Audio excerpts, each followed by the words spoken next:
تو یہ انڈائریکٹلی اسلام کے دشمنوں کی تائید کر رہے ہیں. اسلام کے دشمن ہیں، مسلمانوں کو کاٹ رہے ہیں تو ان کی تعریف کر رہے ہیں. یہ فطرت آ گئی ہے، یہ فطرت آ گئی ہے. جیسا ان کے ملک میں ہمدردی کے ساتھ جگہ دیے ان کو 1948 میں فلسطین میں، تو اب وہ جو جگہ ہے بول رہے کہ ہماری ہے، تم چلے جاؤ. اسرائیل کو کوئی ملک نہیں تھا، لیکن آج جو فلسطین پورا ملک ہے اس میں قابض ہو گئے، مسلمانوں کو کاٹ رہے ہیں. یہ فطرت یہاں آ گئی. ہم جو یہ دیکھیں میرے اوپر غصہ ہے تو بات کرو، ہر بات بولتا ہوں کیا بھی چھپانے کے گھر میں کیا لوگ بولیں گے یہاں تلاوت کریں گے. میں کتاب کی جگہ دیا پہلے مسجد میں ڈھکن دیتے تھے، تو یہاں میں خود ریکمینڈ کر کے یہاں جو ہے جگہ دلایا، تو آج میری مخالفت. اتنا ہی نہیں، ان کی فطرت کیسی ہے، آہستہ آہستہ اسرائیلیوں کی فطرت قبضہ کر لیے تو ایمان کو ہٹا دیتے ہیں. ہمارا عقیدہ نہیں ہٹاؤ، یعنی کہ اسرائیلیوں کی فطرت ہے. اہل سنت کی مسجدوں پر قابض ہو جاتے ہیں، اہل سنت کے آئمہ کو ہٹا دیتے ہیں. چلتا ہے، میں جھوٹ نہیں بول رہا ہوں، جو چلا ہوا واقعہ آج یہاں بھی چلتا ہے، ہر جگہ بھی چلتا ہے. ہماری مانے چلے آہستہ آہستہ اسرائیل جیسا بستا گیا، قبضہ کرتا گیا، یہ کرتے رہے اور اہل سنت والجماعت کے عقائد کے بنیادوں کو کاٹتے رہے. بہرحال حضور اکرم صلی اللہ علیہ وسلم کی محبت کا ذکر کر رہا تھا تو میں بھڑک کر بول رہا بھڑک کر بول رہا کہ حضور اکرم صلی اللہ علیہ وسلم سے محبت اگلی امتوں نے کیا. آپ کی سیرت کے 3 حصے کرنا ہے. ایک سیرت النبی قبل از مولود النبی، سیرت النبی بعد از مولود النبی. دوسرا حصہ سیرت النبی بعد از وصال النبی. 3 حصے کرو اور 3 حصوں میں حضور صلی اللہ علیہ وسلم کی سیرت کو مکمل نہیں پڑھیں گے تو سمجھ میں نہیں آئے گا. ان کی عقل پوچھو، کاغذوں میں پڑھ کر بولنے والوں کی بات مت سنو. پڑھو، خود علماء حقانی کے پاس جاؤ اور ان سے تحقیق کرو اور ان کی باتیں سن کر دوسروں سے جھگڑا مت کرو. بہرحال حضور اکرم صلی اللہ علیہ وسلم کی سیرت بعد از وصال النبی بھی ہے. آپ کے پردہ فرمانے کے بعد بھی سیرت ہے. ایسا نہیں کہ سیرت نہیں ہے. پردہ پہلے آنے سے پہلے جیسا سیرت ہے، حیات کی تو سیرت ہی ہے، والیومس ہے، یعنی کہ جلدے بھرے ہوئے ہیں. بعد از وصال النبی بھی ہے، بعد از وصال النبی بھی سیرت ہے. قبل از مولود النبی میں سے خاص کر کے اب جو لوگ ان کا انکار کرتے تھے، ان کو معلوم ہے تو بولتے نہیں. ایک بار چھالنی طور پر ایک حدیث، ایک صحابی کا واقعہ ہے کہ اس کا ایک سند بس ہے کہ مولود النبی سے پہلے سیرت النبی تھی. ان کتابوں کو چھوڑو، غیر کتابوں کو چھوڑو، لیکن حضور صلی اللہ علیہ وسلم کی سیرت اور احادیث نبوی صلی اللہ علیہ وسلم کے ذکر کو کنگارو تو پتہ چلتا ہے. حضرت سلمان فارسی رضی اللہ عنہ کون ہے؟ حضرت سلمان فارسی رضی اللہ عنہ. پہلے یہ جو ہے مجوسی تھے، فارس تھے. ان کی کتابوں میں دیکھا کہ حضور صلی اللہ علیہ وسلم پیدا ہونے کا وقت آ گیا ہے، نبی آخر الزمان. تو وہ تلاش کرنے لگے کہ پہلے جا کر جو ہے یہودی بنے، لیکن وہاں کوئی بھی بتانے والا نہیں. پھر عیسائی بنے، وہاں بھی بتانے والا نہیں. تو اپنے آپ کو دیکھ کر غلام بنا کر مدینہ منورہ پہنچے اور بعد میں ایمان کا واقعہ تو لمبا اس کا سنا ہوگا. پھر بعد میں ایمان لائے حضور صلی اللہ علیہ وسلم. حضرت سلمان فارسی رضی اللہ تعالیٰ عنہ، جن کو حضور اکرم صلی اللہ علیہ وسلم نے اہل بیت میں قرار دیا اور یہ سلمان فارسی رضی اللہ تعالیٰ عنہ کے مشورے پر جنگ خندق غزوہ خندق چلی ہے، خندق کھودنے کا فن حضرت سلمان فارسی رضی اللہ تعالیٰ عنہ نے بتایا. ایسے جلیل القدر ہے جو ہے صحابی ہے. اس سے کیا پتہ چلتا ہے کہ حضرت سلمان فارسی رضی اللہ تعالیٰ عنہ کو حضور اقدس صلی اللہ علیہ وسلم کے مبعوث ہونے سے پہلے معلوم تھا سیرت. یہ کتابیں چھوڑو، یہ تو انکار کرو گے کیا؟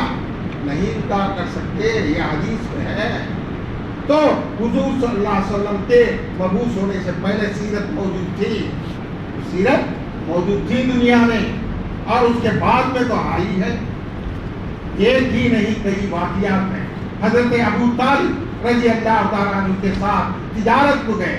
ایک پادری نے دیکھا، ایک جگہ پڑاؤ ہے، تو وہ پادری نے دیکھا کہ ایک پڑاؤ جو ڈالا ہے قبیلہ عرب کا، اس پر چادر ہے. کس کی چادر؟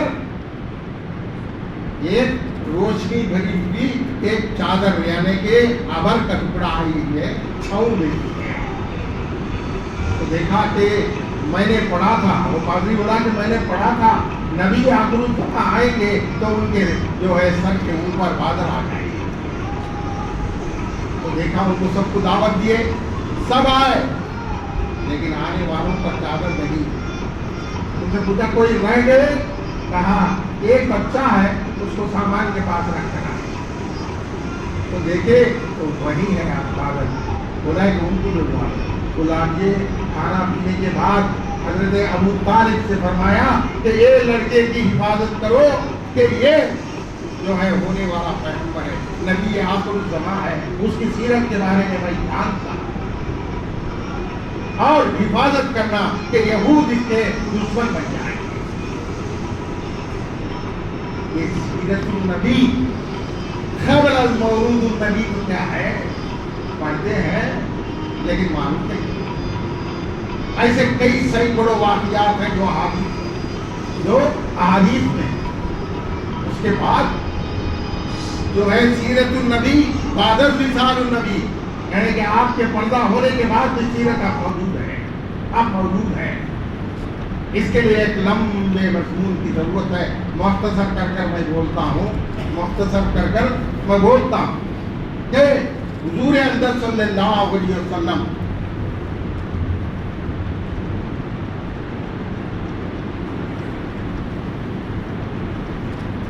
حضور صلی اللہ علیہ وسلم نے فرمایا من رانی فی المنام فقد رأى او کما قال، جس نے مجھے خواب میں دیکھا تحقیق اس نے حقیقت میں دیکھا.